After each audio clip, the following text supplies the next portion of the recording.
Read, think, digest and make it an integral part of your life. पुस्तक परिचय चॅनलमध्ये आपल्या सर्वांचं स्वागत आहे. आज मी तुमच्याबरोबर एक अनुभव शेअर करणार आहे. माझं लग्न झालं आणि त्यानंतर नोकरी न करण्याचा निर्णय घेतला आणि मग मुलगी झाल्यानंतर मला असं वाटलं की आज आपण शिक्षक असतो पण ते आपण नाही, तर आपल्या मुलीलाच आपण चांगल्या पद्धतीनं घडवूया. आणि यासाठी अनेक पॅरेंटिंगची जी पुस्तकं आहेत त्या पुस्तकांचं मी वाचन केलं आणि त्यातून मला जे काही समजलं ते मला आज तुमच्याशी शेअर करावं असं वाटलं. आज मी तुम्हाला सांगणार आहे ते म्हणजे या चुका मुलांशी वागताना अजिबात करू नका. नंबर 1, मुलांना ऐकून घ्या. मुलं जे काही बोलत असतील तुमच्याबरोबर ते ती लहान असतील त्यावेळी सगळं ऐकून घेतलं पाहिजे. ज्यावेळी मूल आपल्याकडे पळत पळत येतं आणि म्हणतं आई मला तुला एक सांगायचं आहे, त्यावेळी आपण लगेच म्हणतो जा तू, मला माझं काम आहे, काम करू दे. तर हे न करता ते जे काही बोलतं आहे ते आपण ऐकून घ्यायला पाहिजे. लहानपणी त्याच्या गोष्टी आपण जर ऐकून घेतल्या तर नक्कीच भविष्यामध्ये सुद्धा तो आपल्याकडे येऊन मोकळेपणाने त्याच्या आयुष्यामधल्या गोष्टी ज्या आहेत त्या नक्कीच शेअर करेल. म्हणून मुलांना ऐकून घेणं हे पालक म्हणून आपलं पहिलं काम आहे. बाकीची कामं महत्त्वाची आहेतच, पण त्यातून सुद्धा जास्तीत जास्त वेळ आपण मुलांना देऊन त्यांना जे काही म्हणायचं असेल, छोट्याशा गोष्टी असतात, लहान वयामध्ये मुलं जे बोलतात त्याला काही अर्थ असेल असंही नाही, तरीसुद्धा आई म्हणून आपण त्यांना ऐकून घ्यायला हवं. नंबर 2, आपण मुलांच्या प्रत्येक कृतीमध्ये हस्तक्षेप करू नये.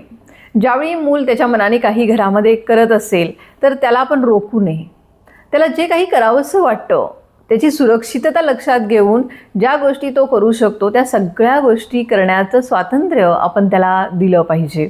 आता भिंतीवर रेघोट्या उडणं असू देत किंवा वही त्यांनी हातात घेतली आणि सगळीकडे रेषा उडायला सुरुवात केली तर तेही करू द्या. म्हणजे त्याच्या मनामध्ये जे काही येईल ते करण्याचं स्वातंत्र्य आपण त्याला दिलं पाहिजे. यामधून सुद्धा त्याचा विकास होत असतो. नाहीतर आपलं काय होतं, आपले बाकीची कामं असतात आणि त्यातून कामामध्ये वाढ होते म्हणून आपण प्रत्येक गोष्टीला तू हे करू नकोस असं म्हणतो. तसं करण्याऐवजी जे काही त्याला करावंसं वाटेल ते करण्याचं स्वातंत्र्य आपण त्याला दिलं पाहिजे. नंबर 3, नकारात्मक बोलू नये. आपण ज्यावेळी मुलांबरोबर बोलतो त्यावेळी तुम्हीही आठवा की आपण मुलांशी बोलताना कसं बोलतो. जर मूल घरामध्ये कुठे चढायला लागलं तर आपण काय म्हणतो, अरे चढू नकोस पडशील, असं आपण बोलतो. याऐवजी आपण काय केलं पाहिजे, हे नकारात्मक भाग जो आहे तो काढून अरे बाळा चढतोयस ना तर व्यवस्थित चढ असं जर बोललो तर त्याला एक आत्मविश्वास निर्माण होतो की तो आपण चढू शकतो हा. त्यामुळं आपण बोलताना नकारात्मक बोलू नये. नकारात्मक वाक्यांचंच आपण सकारात्मकमध्ये रूपांतर करावं आणि त्यामुळे मुलांचा आत्मविश्वास वाढीला लागतो. आपण जे त्यांना बोलणार आहोत तेच आपलं मूल बनणार आहे. आपण जर त्याला तू मूर्ख आहेस, तू वेडा आहेस, तर तो स्वतःला तसंच समजेल. त्यामुळे अशा शब्दांचा किंवा नकारात्मक शब्दांचा वापर आपण अजिबात करू नये. नंबर 4, मार्क्स, स्पर्धा आणि तुलना ही अजिबातच नको. आजकाल आपण पालक बघतो की मार्क्ससाठी मुलांच्या एवढे मागे लागलेले असतात की तुला एवढेच मार्क्स पडले पाहिजे, तुझा पहिलाच नंबर आला पाहिजे, असं अजिबात नको. मुलांची क्षमता जी आहे ती प्रत्येक मुलाची वेगवेगळी आहे.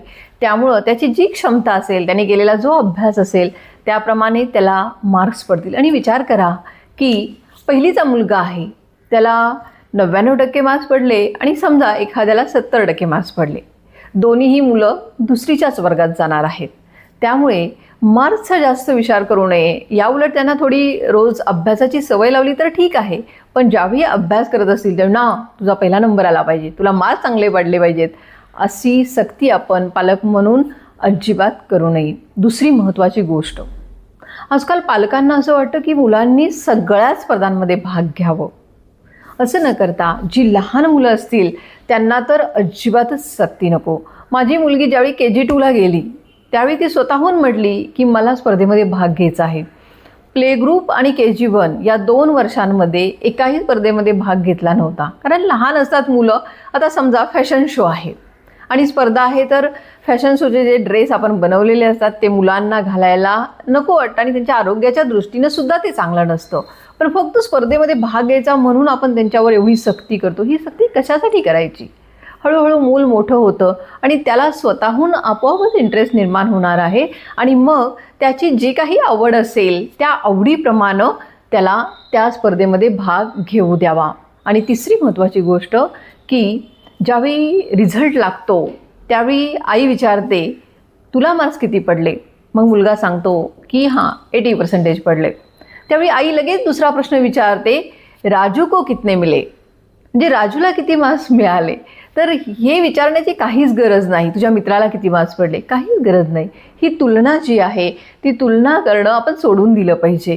त्यामुळं काय होतं, जर समजा त्याचा मित्र जर आहे तो हुशार असेल, त्याला जास्त मार्क्स पडले असतील, तर आपल्या मनाला वाईट वाटण्याची शक्यता असते आणि त्यामुळं आपण शक्यतो तुलना करू नये. हां तू एवढा अभ्यास केलास ना, तुला एवढे मार्क्स मिळाले, ठीक आहे, पुढच्या परीक्षेसाठी तू जास्त चांगला अभ्यास कर, अशी प्रेरणा आपण मुलांना दिली पाहिजे आणि या प्रेरणेमुळं त्यांच्यामध्ये आत्मविश्वास निर्माण होतो. नंबर 5, शिक्षा नको. आपण अलीकडे बघतो की मुलांनी काही चुकी केली की आई लगेच त्याला फटके देते. तर अनेक पुस्तकांमध्ये सांगितलेलं आहे की मुलांना शारीरिक शिक्षा तर कधीच करू नका, याउलट त्यांना जास्त रागवूसुद्धा नका किंवा वाईट शब्द अपशब्द जे आहेत ते त्यांच्यासाठी कधीच वापरू नका, त्याचा त्यांच्या मनावर परिणाम होतो. त्यामुळे शक्यतो गोड बोलून आपल्याला जेवढं सांगता येईल तेवढं आपण मुलांना सांगितलं पाहिजे आणि मारण्याची शिक्षा तर कधीच करू नये. शिक्षा ही मनाला झाली पाहिजे. त्याचबरोबर मुलांच्या घरामध्ये मुलं आहेत तर आईवडिलांची भांडणं चालू आहे, तर हेही बरोबर नाही, कारण आईवडिलांचं बघूनच मुलं शिकणार आहेत. त्यामुळे मुलांसमोर वागताना आईवडिलांनीसुद्धा आपापसामध्ये भांडण किंवा चुकीचे शब्द अजिबात वापरू नयेत, कारण त्याचा परिणाम आपल्या मुलांवर होणार आहे. या सगळ्या गोष्टी जर आपण अंमलामध्ये आणल्या तर पालक आणि मूल हे जे बॉन्डिंग आहे ते एकदम घट्ट व्हायला मदत होते आणि हे नातं आपलं दृढ होतं. आपलं जे पॅरेंटिंग आहे ते सुद्धा सकारात्मक होतं. या सगळ्या गोष्टी आपण आचरणामध्ये आणूया आणि मुलांचं बालपण जे आहे तेही त्यामुळं आनंददायी होण्यास मदत होईल आणि त्याचं फळ आपल्याला भविष्यकाळामध्ये नक्कीच बघायला मिळेल. त्यामुळे या सगळ्या गोष्टी आपण फॉलो करूया. धन्यवाद.